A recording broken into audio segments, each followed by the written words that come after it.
하나님 말씀 누가복음 17장 5절 한 절만 봅니다. 사도들이 주께 여짜오되 우리에게 믿음을 더하여 주소서 하니 주께서 이르시되 너희에게 겨자씨 하나일 만한 믿음이 있었더라면 이 뽕나무더러 뿌리가 뽑혀 바다에 심기어라 하였을 것이요 그것이 너희에게 순종하였으리라. 오늘은 이제 지난주에 이어서 믿음이냐 행위냐 이게 두 번째 시간입니다. 제가 이제 지난주 설교 말미에 바울의 구원론이 주님이 우리에게 가르쳐 주신 구원론과 다르다 그런 말씀을 드렸어요. 이제 오늘 이제 거기에 대한 얘기를 먼저 하고 그리고 이제 믿음, 행위 이와 같은 것들이 영성의 길을 가는 자들에게 어떤 역할을 하는지 거기에 대해서 이제 한번 보도록 합시다. 먼저 이제 그 지난주 얘기를 잠깐 언급하자면 바울의 구원론과 예수님이 우리에게 가르쳐 주신 구원론의 차이 한마디로 말하면요. 바울의 구원론은 죄사함에 있습니다. 구원론의 핵심은 죄사함입니다. 그 죄사함의 방법으로 예수 그리스도의 십자가에서 흘리신 그 피를 얘기합니다. 그래서 그 구약의 속죄론, 구약의 이제 속죄론을 그대로 받아들여서 어린 양이 대신 죽음으로 이제 죄사함을 받는 것처럼 예수 그리스도가 우리를 위하여 대신해서 십자가 위에 달려 죽으셨기 때문에 우리의 죄가 사함 받는다. 그러므로 예수 그리스도가 하나님의 아들이심을 믿고 또한 예수 그리스도가 십자가 위에서 죽으신 것이 우리의 죄 때문임을 믿고 그로 말미암아 우리가 죄 사함을 받았다. 그것을 믿는 그 믿음이 우리를 구원에 이르게 한다. 뭐 그런 얘기입니다. 근데 예수님의 그 구원론은 뭐죠? 예수님이 우리에게 가르쳐 주신 구원론은 한마디로 하나님 나라잖아요. 하나님 나라에 들어가자라고 하는 거예요.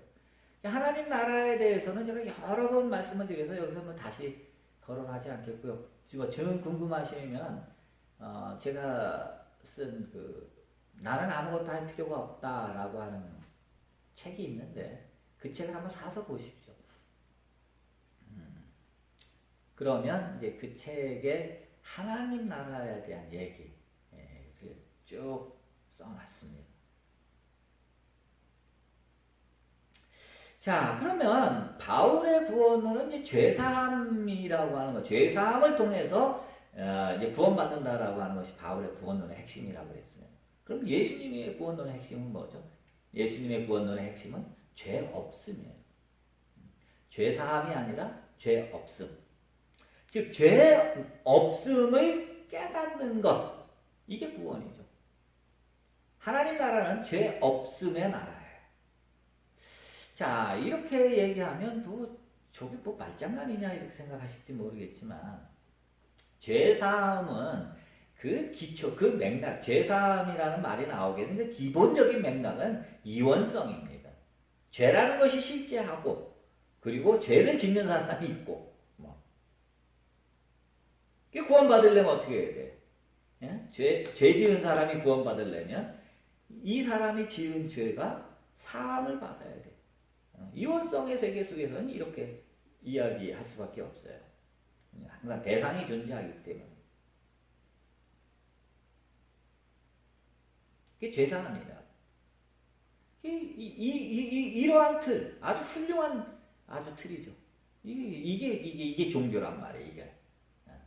이게 종교는 항상 대상이 존재해요.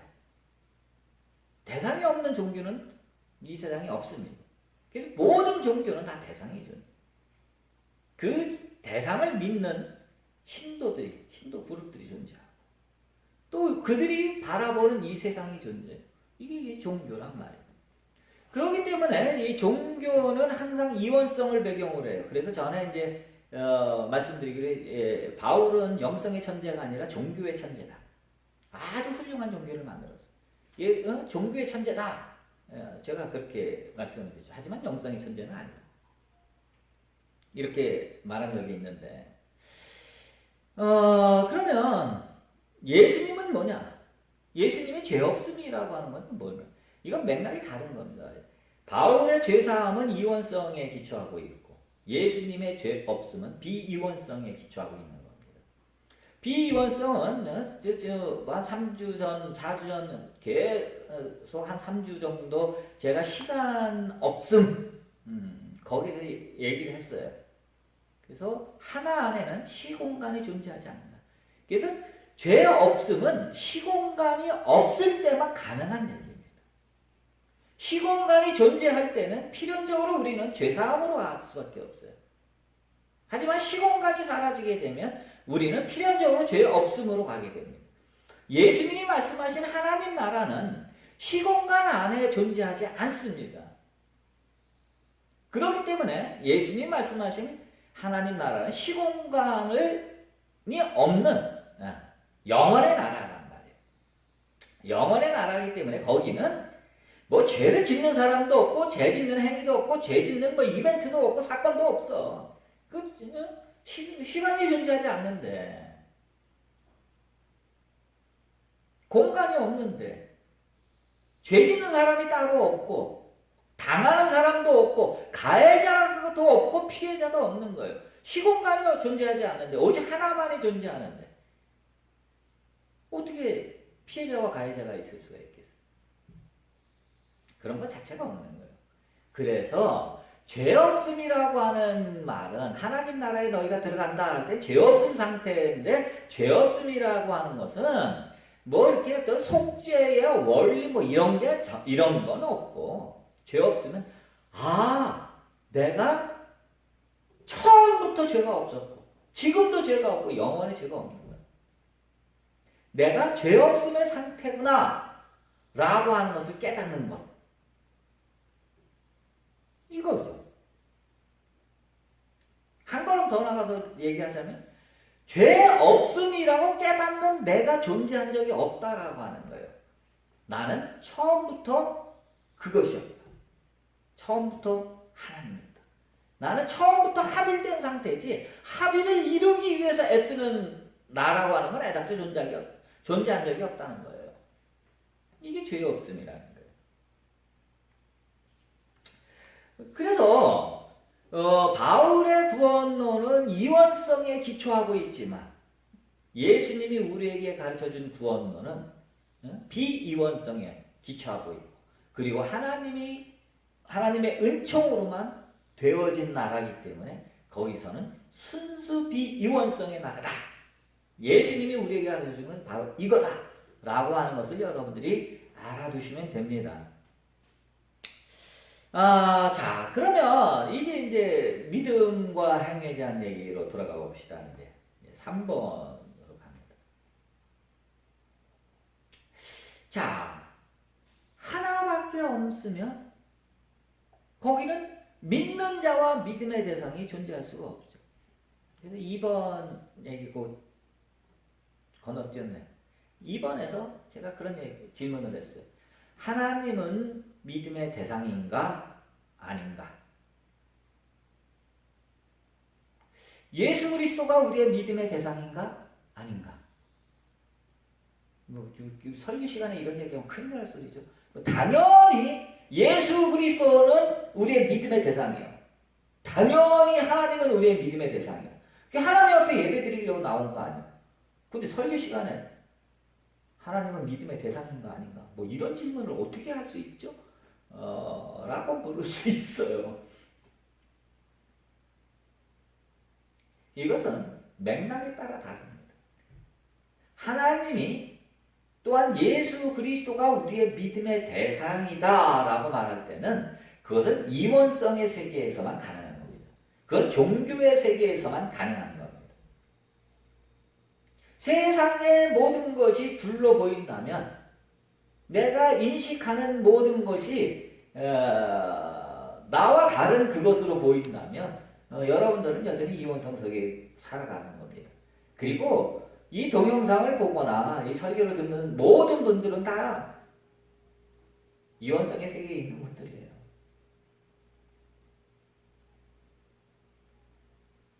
그렇기 때문에 하나님은 하나의 대상으로 밖에 인식할 수가 없고, 이 대상인 하나님에 대해서 우리는 찬송과 경배와 예배와 감사 뭐 이런 거, 제사 뭐 이런 걸 하는 거예요.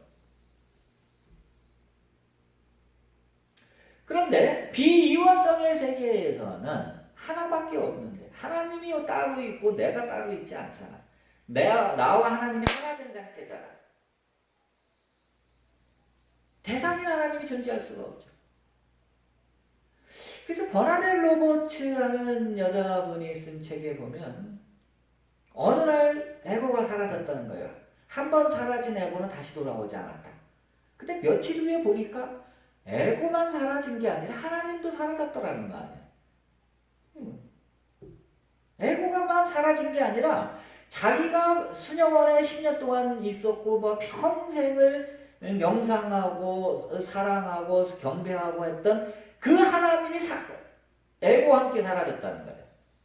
즉 대상으로서의 하나님이 사라져버렸다. 비이원성의 세계 속에서는 대상이 존재할 수 없기 때문에 에고가 사라지면 하나님도 사라지는 거예요. 그렇기 때문에 비이원성의 세계 속에서는 하나님은 대상이 아니야. 믿음의 대상도 아니고. 하나님은 하나밖에 없으니 뭐라고 말할 수도 없어.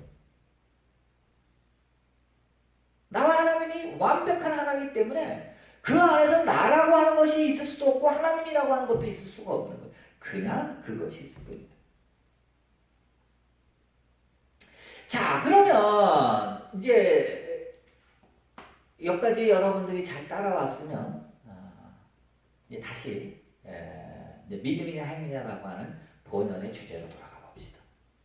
본연의 주제로 이제 돌아가 보면 믿음이나 행위는요 다 뭐죠? 믿음은 우리가 무엇을 믿는다고 얘기하죠. 무엇을 믿어. 무엇을 믿는다는 건 뭐예요? 그 무엇이라고 하는 대상이 존재하는 거 아니에요. 우리가 어떤 일을 행위를 한단 말이에요. 행함.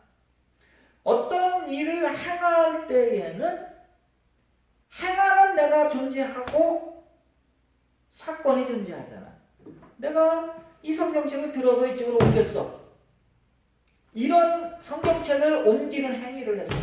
그러니 이 성경책을 드는 나가 있고 나에 의해서 옮겨지는 시간과 공간의 변화가 된 성경책이 있잖아.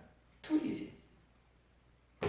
따라서 믿음이냐 행위냐 뭐 행함이냐라고 하는 이런 쓸데없는 질문 속에 반드시 아셔야 될 게 뭐냐면 믿음이냐 행함이냐라고 하는 얘기는 그건 이원성의 세계 속에만 존재하는 얘기예요. 하나님 나라 안에서는 믿음이냐 행함이냐라는 얘기는 더 이상 존재하지 않아. 뭐 기독교식으로 말해도 마찬가지. 아니 천국 갔는데 믿음으로 그래, 아이 좋아. 바울이 맞았다고 쳐. 그래, 당신이 믿음으로 구원 받았어. 그래, 천국 갔어. 그럼 됐지 뭐. 또 믿음이 필요해? 아니잖아. 믿었으면 끝이지 뭐. 그 천국 안에는 믿음이라고 하는 것이 존재할 수가 없는 거예요. 믿음은 천국 가기 위한 거지. 기독교식으로 말해도 마찬가지야 이렇게. 자, 영성적 차원에서 본다면 이 믿음이냐 행함이냐라고 하는 것은 반드시 이원성의 맥락에서만 가능한 거예요. 거기서만 존재할 수 있는 얘기. 그러면 뭐 믿음이냐 행함이냐 이거 다 필요 없는 거 아닙니까? 아니요. 절대로 그렇지 않습니다. 이거 반드시 필요한 거예요. 왜? 우리가 아직 하나님 나라에 들어가지 못했기 때문에 우리가 여전히 이원성의 세계 속에 살고 있기 때문에 우리는 여전히 믿음과 행함이 반드시 필요한 겁니다. 반드시 필요한 겁니다. 자, 그러면 믿음은 영성적 차원에서 볼 때 믿음은 뭡니까? 영성적 차원에서 보면 믿음은 우리가 영성의 길을 가는 우리에게 정말로 꼭 필요한 도구다라고 합니다. 믿음은 마치 강을 건너기 위한 뗏목과 같습니다. 이원성의 세계에서 비이원성의 세계인 하나님 나라로 가기 위해서 우리가 이 강을 건넌다라고 한다면 이 강을 건너는데 꼭 필요한 뗏목이에요. 뗏목 없이는 못 가죠. 또 더구나 뗏목이 있다고 쳐. 근데 뗏목을 못 믿어. 이게 가다가 끈이 풀려서 이거 해체되는 거 아니야. 뗏목이 가라앉으면 어떡하지? 그럼 그 뗏목은 못하는 거예요. 믿음이 없이는 못하는 거예요. 자, 그러면 그리고 또 더 나아가서 하나님 나라가 분명하게 있다. 하나님과 하나 되는 그게 있다라고 하는 분명한 믿음이 없으면 누가 미쳤다고 여기를 갑니까? 제 설교를 듣는 수많은 사람들이 거의 대부분의 사람들이 제 설교를 듣고 뭔 좋은 소리가 하나 저게 뭐 필요한가? 저걸 알아야 하나? 저 사람은 뭐 교회에서 가르치는 거하고 너무 다르게 가르치네. 그리고 많은 사람들이 제가 얘기하는 하나님 나라에 대해서 관심을 안 가져요. 왜? 그건 뭐 대부분의 사람들이 그래요. 지구상에 있는 대부분의 지금 70억인지 되는 대부분의 사람들이 다 그래요. 다 그래. 아주 소수만. 그 도마서에 내가 천에 한 명, 만에 한 명을 뽑아서 내가 뭐 어떻게 하겠다라는 구원하겠다라는 말씀이 이제 도마서에 나오잖아요. 그만큼 하나님 나라에 대한 확실한 믿음을 가지고 하나님 나라를 향해서 달려가는 그 길을 가는 그런 사람이 천에 하나 만에 하나라는 거예요.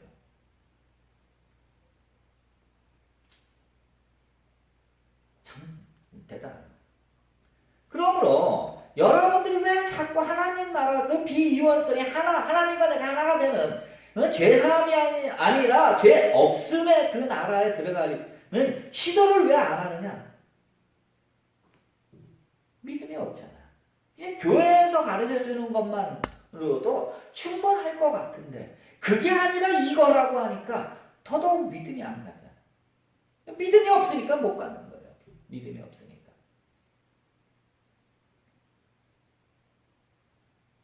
따라서 여러분들이 영성의 길을 시작했다고 한다면 여러분들은 분명하게 예수님이 가르쳐 주신 대로 하나님 나라가 있음을 분명하게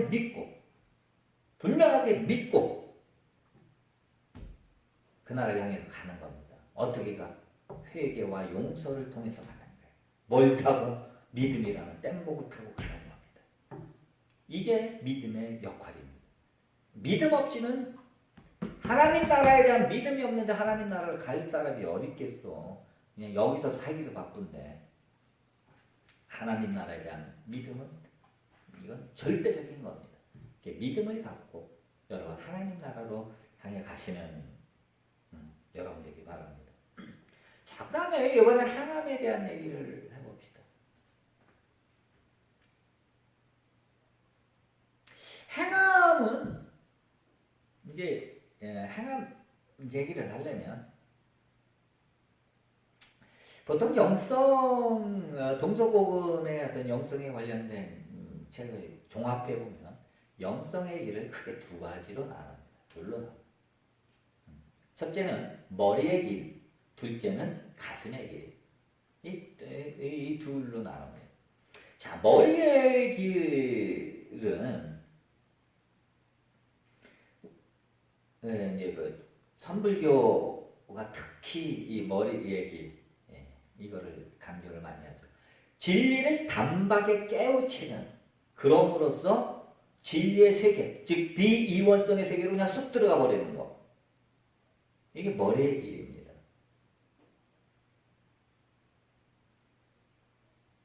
그래서 뭐 불교에서는 이 선에서는 또 이 진리를 단박에 깨우쳐 탁 들어가는 이 방법으로 그냥 크게 두 개죠. 하나는 이제 굉지선사가 얘기한 묵조선이 있고 또 하나는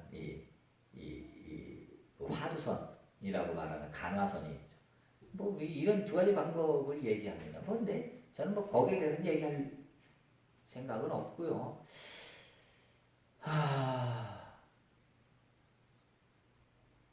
진리의 길, 머리의 길, 진리의 길은 기독교에서도 얼마든지 가능하죠. 우리가 하나님 말씀을 묵상하고 그리고 그 말씀 속에서 참된 비이원성의 원리를 발견하고 내가 그것이었구나라는 것을 깨닫는 겁니다. 기독교에서는 성경 자체가 예수님이 직접 하신 말씀이 성경에 거의 없기 때문에 참 성경을 통해서 진리의 길을 간다는 게 좀 어렵기는 하죠. 어렵긴 하지만 성령님이 있잖아. 성령님께서 요한복음에 나오는 대로 성령님께서 우리로 하여금 예수님의 말씀을 우리가 직접 받지도 못했고 성경에 그것이 기록되어 있지 못한다 할지라도 성령께서 예수님이 하신 말씀을 다시 기억나게 하신다는 거잖아요. 그러므로 성령의 인도하심을 따라서 우리가 말씀을 묵상하고 명상하고 할 때에 우리는 머리의 길을 갈 수 있는 겁니다. 뭐 굳이 따지라고 한다면 기껏해야 아마 마이스터 에카르트 정도를 우리가 예를 들어서 얘기할 수 있을 겁니다. 세인트 이나시오 같은 경우 영신수련을 개발한 세인트 이나시오 같은 경우는 말씀을 묵상하다가 이제 새길로 빠진 사람이고요. 저는 영신수련 이거 말씀 묵상 세인트 이나시오의 방법을 저는 하지 말라고 얘기합니다. 왜냐하면 그것을 통해서 말씀 속으로 자기가 쑥 들어가는 체험을 한다 할지라도 그것 역시 현상에 불과하기 때문에 그렇습니다. 자, 어쨌거나 이제 그런 머리의 길이 있어요. 그 다음에 이제 두 번째가 가슴의 길입니다. 가슴의 길은 정말 사랑과 헌신으로 가는 길이라고 말할 수 있습니다. 한 10여 년 전에 돌아가신 인도 콜카타의 그 성녀라고 일컫는 마더 테레사가 있죠. 정말 끝까지 그 키도 조그마한 양반이 가난한 자들과 인도의 그 빈민들을 위해서 정말 철저하게 헌신을 하죠. 철저하게 헌신. 사랑으로 철저하게 헌신을 하는 거죠. 이게 가슴의 길이라는 거예요. 즉 하나님의 말씀, 즉 예수 그리스도의 말씀, 비이원성의 말씀, 하나님 나라에 대한 말씀을 우리가 듣고 그렇구나 여기서 끝나는 게 아니라 그렇다면 하나님 나라는 평화의 나라다라고 한다면 평화를 이루기 위하여, 기쁨의 나라라고 기쁨을 이루기 위하여, 예수님께서 사랑하셨다라고 하는 것이 가슴에 와 닿으면 그냥 사랑으로 사는 거예요. 행하며 가슴의 길은 실제로 행함의 길을 가슴의 길이라고 해요. 이렇게 보면 이제 바울이 뭐 행함이나 믿음이나 이게 질문 자체가 틀렸다는 것을 영성적 입장에서 질문 자체가 틀렸다는 것을 알 수 있죠. 행함도 훌륭한 영성의 도구예요. 도구.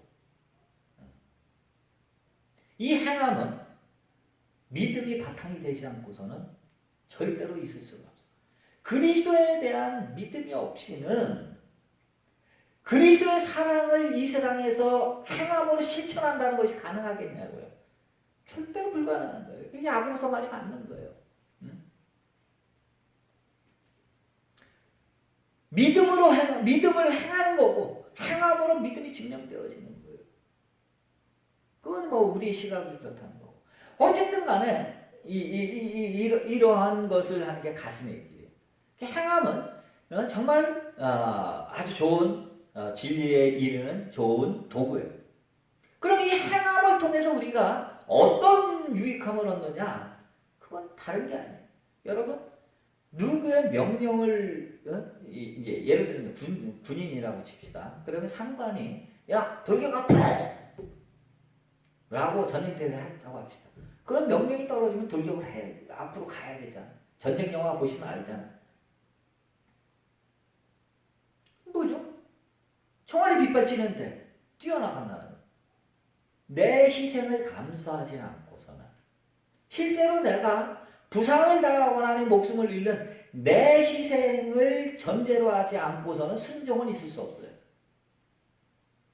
그래서 이 사슴의 길은 헌신과 순종의 길인데 이것을 함으로 인해서 그리스도의 말씀을 실천함으로 인해서 그리스도의 사랑을 실천함으로 인해서 내가 놓아지는 거예요. 나라고 하는 것이 사라지는 거예요. 씻겨지는 거예요. 내가 난 줄 알았는데 그 나가 순종과 헌신을 통해서 점점 사라지는 거예요. 다 철저하게 순종하고 헌신했어. 그럼 뭐? 나를 다 없앴어. 그럼 내가 있어 없어? 다 없앴으면 없지. 그럼 뭐야? 하나님 하나가 되는 거지 그게. 그래서 하나님과 하나가 되는 그 길을 가는데 이 순종과 헌신의 이 가슴의 일이 아주 유익한 도구 중에 하나라는 거예요. 행함은 굉장히 유익한 겁니다. 여러분들이 복음서를 보시면 예수님께서 특히 이 공간복음 마태복음과 누가 복음을 보시면 거기에 예수님이 행함에 대한 얘기를 엄청나게 많이 해요. 바울 서신에 비해서는 예수님 엄청나게 많이 해요. 그리고 거기에 대한 믿음, 그 행함에 대한 믿음, 오늘 본문 말씀도 그런 거 아니에요. 행함에 대한 믿음을 예수님이 참 많이 말씀하신다고. 예수님은 이게 하나라는 걸 알았죠. 이건 다 도구라는 걸 아셨던 거죠. 따라서 여러분들이 이제 행함이냐 믿음이냐 뭐 이런 쓸데없는 이제 질문에 이제 빠지지 마시고요. 영성의 길을 가는 자는 믿음과 행함이 같이 간다라고 하는 걸 아셔야 됩니다. 그리고 종국에는 이 머리의 길과 가슴의 길은 만날 수밖에 없어. 그래서 머리도 사라지고 가슴도 사라지고 믿음도 사라지고 행함도 사라지고 그것을 행하는 나 자신이 그것을 행하고 그것을 믿는 그 나도 사라지면 뭐가 남죠? 하나님만 남는 거예요. 오직 구속한 주만 보이도다. 세상과 나는 간보도 없고 오직 구속한 주만 보이도다. 찬송가 그런 말씀 있잖아요. 하나. 이게 영성에서 말하는 하나됨의 길입니다. 그것을 위해서 믿음과 행함은 매우 중요한 도구다라고 하는 것을 아시면 됩니다. 그래서 2주간에 걸쳐서 얘기를 했는데 아무쪼록 여러분 하나님 나라에 대한 분명한 믿음을 가지십시오. 그리고 하나님 나라에 가기까지 나를 없애는 작업, 용서와 실천, 헌신을 통해서 나를 없앰으로 인해서 결국은 주님밖에 남지 않으니 주님과 하나가 되는 여러분 되시기 바랍니다.